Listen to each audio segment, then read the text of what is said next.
하나님 말씀 시편 41편 1절에서 13절까지 보도록 하겠습니다. 시편 41편 1절에서 13절까지 같이 읽겠습니다. 가난한 자를 보살피는 자에게 복이 있음이요 재앙의 날에 여호와께서 그를 건지시리로다. 여호와께서 그를 지키사 살게 하시리니 그가 이 세상에서 복을 받을 것이라. 주여 그를 그 원수들의 뜻에 맡기지 마소서. 여호와께서 그를 병상에서 붙드시고 그가 누워 있을 때마다 그의 병을 고쳐 주시나이다. 내가 말하기를 여호와여 내게 은혜를 베푸소서. 내가 주께 범죄하였사오니 나를 고치소서 하였나이다. 나의 원수가 내게 대하여 악담하기를 그가 어느 때에나 죽고 그의 이름이 언제나 없어질까 하며 나를 보러 와서는 거짓을 말하고 그의 중심에 악을 쌓았다가 나가서는 이를 널리 선포하며 하오며 나를 미워하는 자가 다 하나같이 내게 대하여 수군거리고 나를 해하려고 꾀하며 이르기를 악한 병이 그에게서 들었으니 이제 그가 눕고 다시 일어나지 못하리라 하오며 내가 신뢰하여 내 떡을 나눠 먹던 나의 가까운 친구도 나를 대적하여 그의 발꿈치를 들었나이다. 그러하오나 주 여호와여 내게 은혜를 베푸시고 나를 일으키사 내가 그들에게 보응하게 하소서. 이로써 내 원수가 나를 이기지 못하오니 주께서 나를 기뻐하시는 줄을 내가 알았나이다. 주께서 나를 온전한 중에 붙드시고 영원히 주 앞에 세우시나이다. 이스라엘의 하나님 여호와를 영원부터 영원까지 송축할지로다. 아멘. 아멘.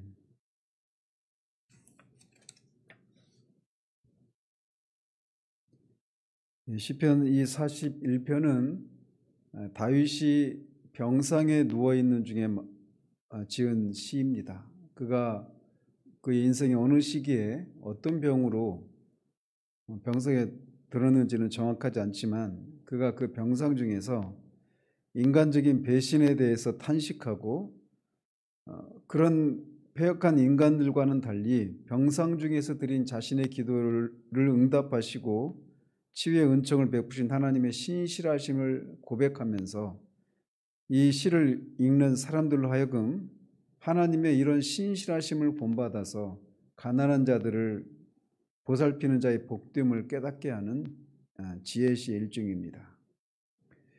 그래서 이 시는 전반부 1절에서 3절까지 해서 병상에 누워있는 다윗 자신과 같은 처지에 있는 자를 돌아보는 자가 복이 있다라고 하는 것을 노래하고 있습니다.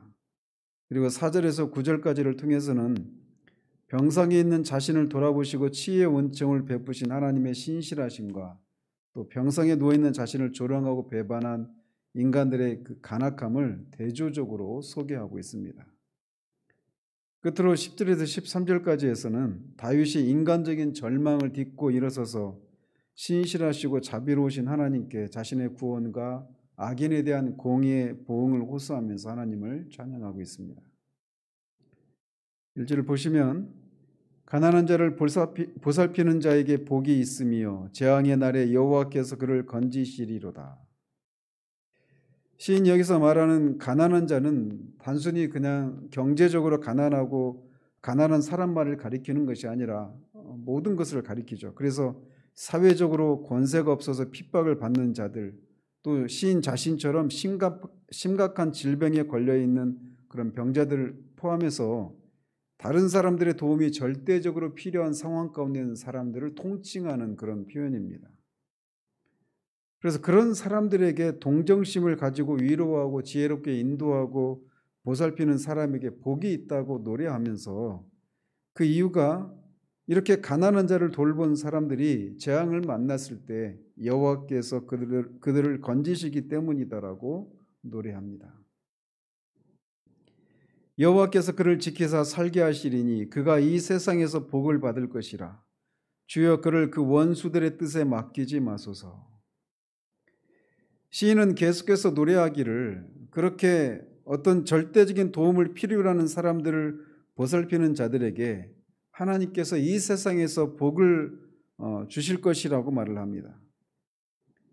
근데 한 가지 짚고 넘어갈 것이 있다라면 우리가 이 구약에서의 복의 개념을 신약의 관점으로 바라봐야 할 필요가 있다는 사실입니다. 물론 예외적인 경우가 없는 건 아니지만 일반적으로 구약에서는 하나님께서 당신을 의지하고 당신의 뜻대로 살아가는 하나님을 경외하는 자들에게 그들을 기뻐하신다라고 하는, 그들에게 하나님이 복을 주시는 것을 어떤 현세적인 복을 통해 대체적으로 드러내셨습니다. 그래서 뭐 장수나 건강이나 물질의 복과 같은 그런 것을 통해서 하나님께서 그들을 기뻐하신다, 그들에게 그런 현세적인 복을 통해 그런 것을 드러내셨단 말이죠. 그래서 시인도 지금 그런 관점에서 노래하고 있는 것입니다. 그렇다고 해서 신약에서는 구약과 같은 방식으로 하나님의 백성들에게 하나님이 복을 주시지 않느냐 하면 그것은 아닙니다. 그러나 신약에서는 좀 더 성숙한 방식으로 신약의 백성들에게 하나님께서 그들을 기뻐하시고 복을 주신다라고 하는 것을 좀 더 성숙한 방식으로 그들에게 드러내십니다. 만약에 구약의 관점으로 하나님께 복을 받는다라고 하는 것을 구약의 관점으로만 해석하게 되면 신약의 사도 바울 같은 그 한 사람의 삶만 가지고도 바울은 하나님께 복을 받지 못한 사람이라고 말을 할 수밖에 없어요.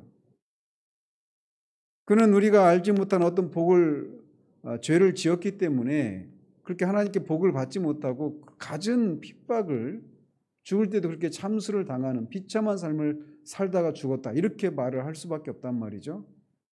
그러나 그는 그렇게 가난하고 비천한 가운데서도 하나님 안에서 기뻐하고 평강을 누리는, 그게 바로 하나님이 주시는 복이란 말이에요. 그래서 좀 신약과 구약에서의 이 복의 개념을 조금 더 다른 관점으로 우리가 해석할 필요가 있는 겁니다. 그러나 분명한 것은 어쨌든 그게 신약이든 구약이든 하나님께서 하나님을 경외하는 자들을, 하나님을 의지하는 자들에게 분명하게 복을 주신다라고 하는 것은 엄연한 사실입니다. 시인은 그들이 재앙을 만났을 때 원수들이 그들을 해하려고 하는 시도대로 그 일이 이루어지지 않도록 그들을 보호하실 것을 구하고 있습니다. 여호와께서 그를 병상에서 붙드시고 그가 누워 있을 때마다 그의 병을 고쳐주시나이다. 여기서 말하는 병상은 비단 육신적인 병으로 인해서 고통을 받는 경우만이 아니라 영육 간의 모든 곤고한 상황을 다 포함합니다. 그래서 시인은 가난한 사람을 보살피는 자에게 주어질 하나님의 이 복과 관련해서 그가 비록 영육 간의 곤고한 지경에 처할지라도 하나님께서 그를 돌아보사 구원해 주실 것임을 이 병자가 건강을 회복해서 병상에 일어나는 것으로 비유해서 표현하고 있는 겁니다. 내가 말하기를 여호와여 내게 은혜를 베푸소서, 내가 주께 범죄하였사오니 나를 고치소서 하였나이다. 이 4절부터 이제 9절까지에서는 시인 자신이 병상이 있을 때 겪었던 인간적인 배신과 그거와 반대되는 하나님의 신실하심을 고백하고 있습니다. 그래서 4절을 보시면 시인이 병상에 누워있게 된 것은 그의 죄 때문이었다라고 하는 것을 우리가 알 수 있습니다. 구체적으로 어떤 죄에 대한 징계로 그가 병상에 누워있게 되었는지는 모르지만 그는 자신의 죄를 하나님께 구하고 자신을 고쳐달라고 간구하고 있습니다.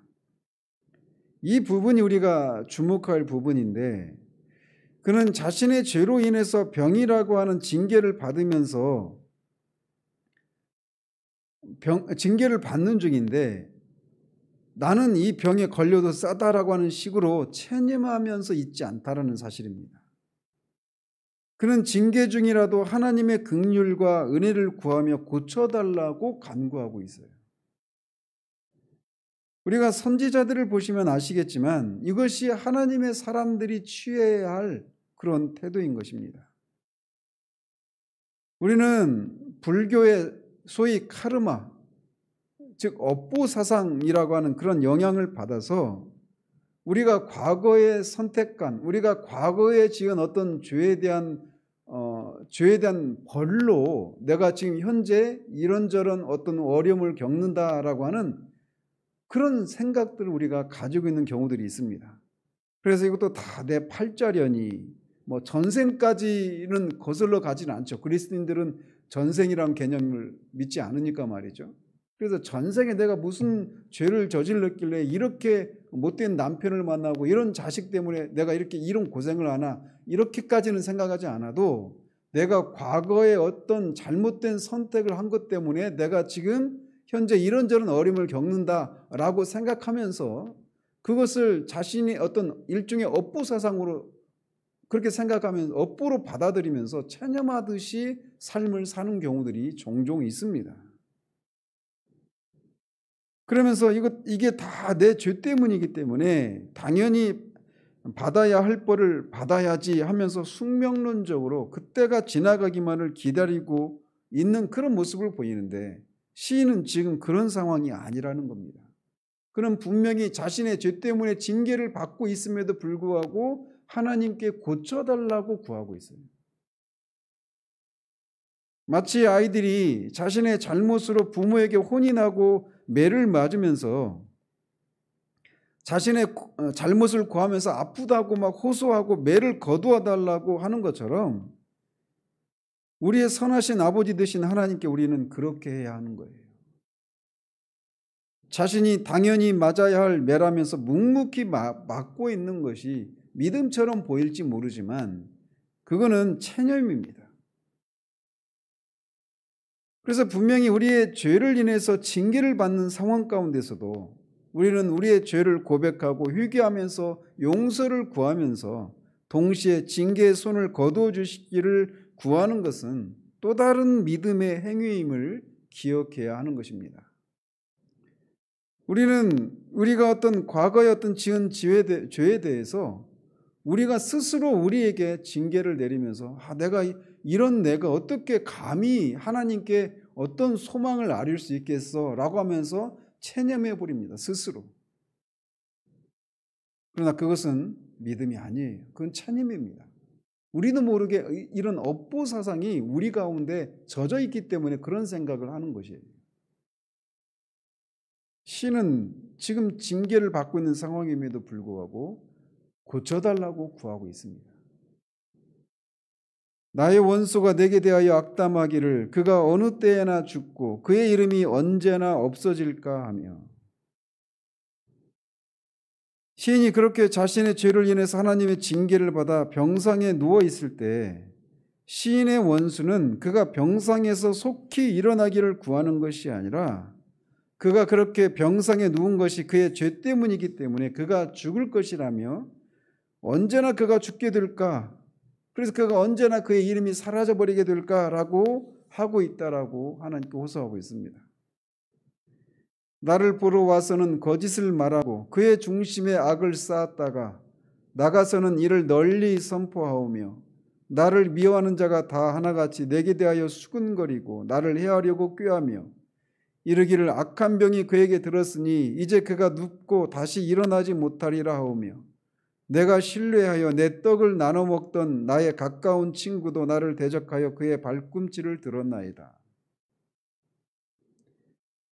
시인의 원수들은 병상에 누워있는 시인을 찾아와서 겉으로는 말로는 그가 속히 낫기를 바란다, 하나님께 내가 기도하겠다, 이렇게까지 말을 하면서도 돌아가서는 시인에 대해서 악담을 쏟아넣는 것을 시인이 슬퍼하고 있는 겁니다.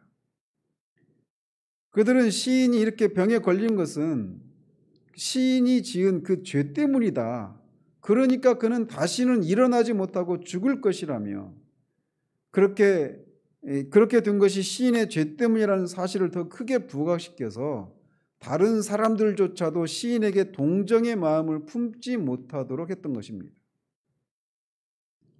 심지어 그런 사람들 중에는 시인이 신뢰해서 그와 같은 상에서 식사를 나누던 아주 가까운 친구도 그런 원수들에게 합류한 것을 인해서 시인의 마음은 심한 배신감으로 더 아파하고 있는 것을 봅니다. 한 사람의 진실함은 그가 위기의 그 친구가 내 진정한 친구인지는 우리가 위기에 처했을 때 알아볼 수 있는 법인데, 시인은 그 어느 때보다 위로와 동정을 필요로 하는 때에 가장 가까운 친구의 배신을 인해서 슬픔이 더 컸음을 토로하고 있습니다. 여기서 발꿈치를 들었다라고 하는 것은 짐승이 자신을 먹이를 주는 그 주인에게 뒷발로 그렇게 주인을 걷어차는 그런 것에서 나온 표현입니다. 그런데 이렇게 나와 가까운 떡을 같이 떼던 가까운 친구가 발꿈치를 들었다, 이 표현이 나중에 우리 주님이 가룟 유다로부터 배신을 당해서 당국자들에게 팔리는 그 일에 적용을 하는 것을 봅니다. 우리는 우리 주님이 십자가에서 우리의 죄를 인해서 하나님의 진노를 받아서 하나님으로부터 외면을 당하시고 심판을 당하신 그 슬픔만 생각하기 쉽지만, 우리 주님은 사랑하는 사람들로부터 배신을 당하시는 그런 슬픔을 겪으셨다라고 하는 것을 우리가 기억을 해야 됩니다. 베드로와 다른 모든 제자들도 역시 주님을 홀로 남겨놓고 다 도망갔어요. 가룟 유다만큼 그렇게 당국자들에게 팔아 넘기는 그런 것은 아니었을지 모르지만, 어쨌든 주님은 가족들로부터, 고향 사람들로부터, 가장 가까운 제자들로부터 배신을 당하고 또는 인정을 받지 못하는 것을 인해서 마음에 그런 상처를, 그런 배신의 아픔을 겪으신 분이십니다. 심지어 주님으로부터 그런 이적의 은혜를 덧입은 사람들마저도 주님을 배신하는 일도 겪으셨어요. 예를 들면 38년 된 병자의 경우에도 당국자들에게 예수님이 자신을 안식일에 고쳐주신 것을 고해 바치면서 유대인들이 예수님을 죽이려고 했단 말이죠. 말씀드리고 싶은 것은 우리 주님은 죄가 없는 면에서는 우리와 다르지만 모든 면에서 우리와 똑같은 인성을 가지신 분이셔서 우리가 가까운 사람들로부터 배신을 당하는 그 아픔이 무엇인지를 친히 겪으신 분이십니다. 그런 우리와 똑같은 인성을 가지신, 죄 없는 인성이시지만 똑같은 인성을 가지신 참 사람이셨기 때문에 인간으로서 겪는 그 모든 질고를 아시는 분이시고, 사랑하는 사람들, 믿었던 사람들로부터 배신을 당하는 그 아픔이 무엇인지도 아시는 분이십니다. 그렇기 때문에 주님은 우리의 그 모든 질고를, 아픔을 체휼하실 수 있는 분이시고, 그렇기 때문에 우리는 그 주님께 우리가 겪는 어떤 종류의 아픔이라도 주님 앞에 나아가서 주님의 은혜를 구할 수가 있는 것이죠.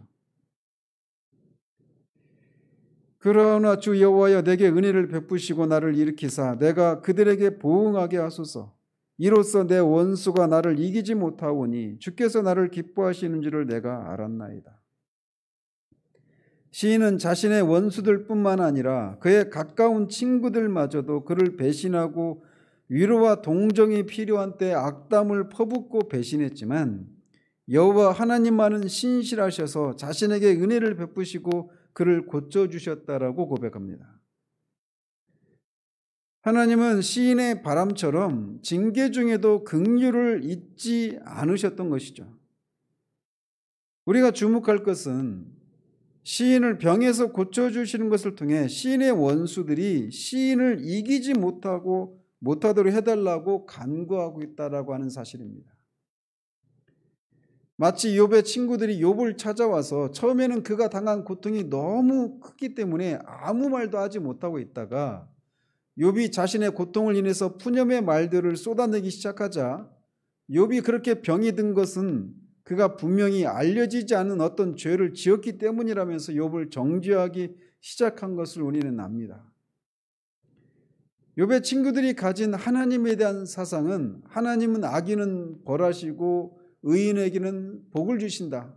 그러니까 욥, 네가 정말 하나님 앞에 의인이라면 네 처음은 미미했지만 나중은 창대한 것이 하나님의 법칙인데, 네 나중에 이렇게 비참한 걸 보면 네가 하나님 앞에 무엇인가 어떤 죄를 지었기 때문이다. 이렇게 정죄를 했단 말이죠.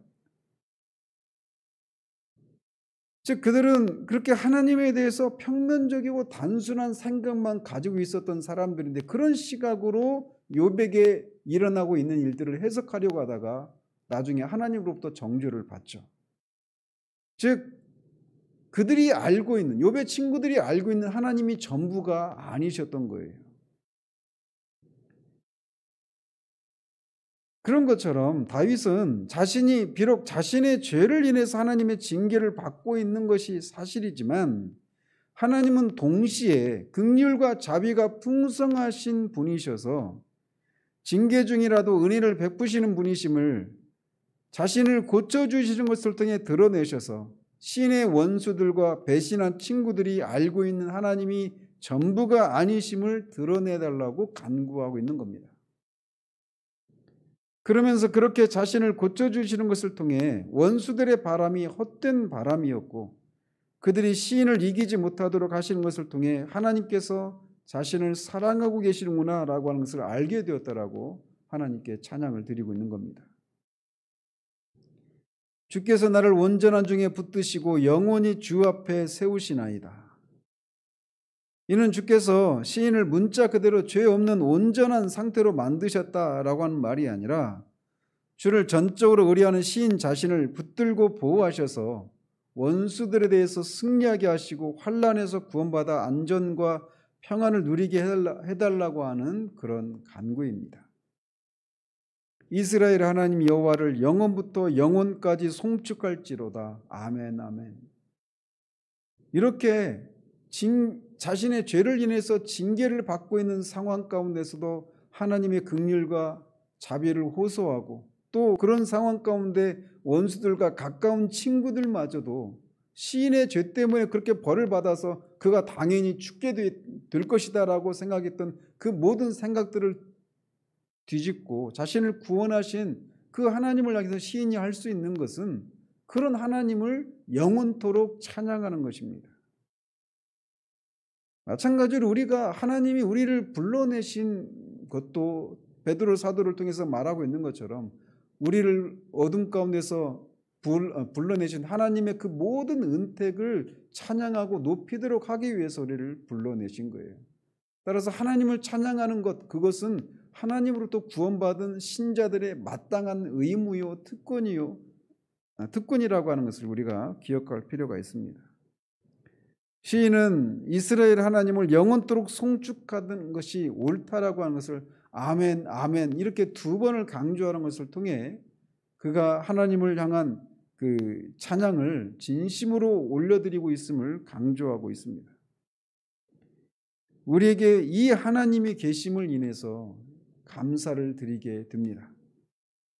우리가 하나님 앞에서 의롭고 경건하게 살려고 할 때뿐만이 아니라, 심지어 우리의 죄를 인해서 하나님의 징계를 받는 상황에서도 하나님은 은혜와 긍휼이 풍성한 분이셔서 카르마 사상에, 업보 사상에 젖어 있는 자들은 도무지 상상할 수 없는 방식으로 은혜를 베푸시는 그 하나님이 우리의 하나님이심을 인해서 감사를 드립니다. 우리를 죄에서 건지시기 위해서 이 땅에 오셔서 우리가 겪는 인간적인 배신을 포함한 모든 질고를 겪으시고, 하나님 아버지로부터 십자가에서 버림을 받고 죽으셨다가 다시 사심으로 하나님과 우리 사이를 화목하시고, 하나님과 우리 사이에 맡겨 있었던 담을 허무셔서 언제라도 하나님의 은혜 보좌 앞에 나아갈 수 있도록 하신 우리 주님의 오심을 우리가 감사해야 할 이유가 바로 여기에 또 있습니다. 그러므로 우리가 주님의 오심을 기뻐해야 될 이유가 여러 가지가 있지만, 오늘 시편과 관련해서 우리가 기억할 수 있는 것은 우리의 죄를 인해서 우리가 마땅히 받아야 될 그런 상황 가운데서도, 어떤 징계를 받아야 되는 그런 상황 가운데서조차도 우리가 하나님 앞에 징계 중이라도 긍휼과 자비를 잊지 않으시는 그 하나님 앞에 나아갈 수 있도록 하셨다라고 하는 그 사실을 인해서도 우리는 주님의 오심을 기뻐해야 할 것입니다.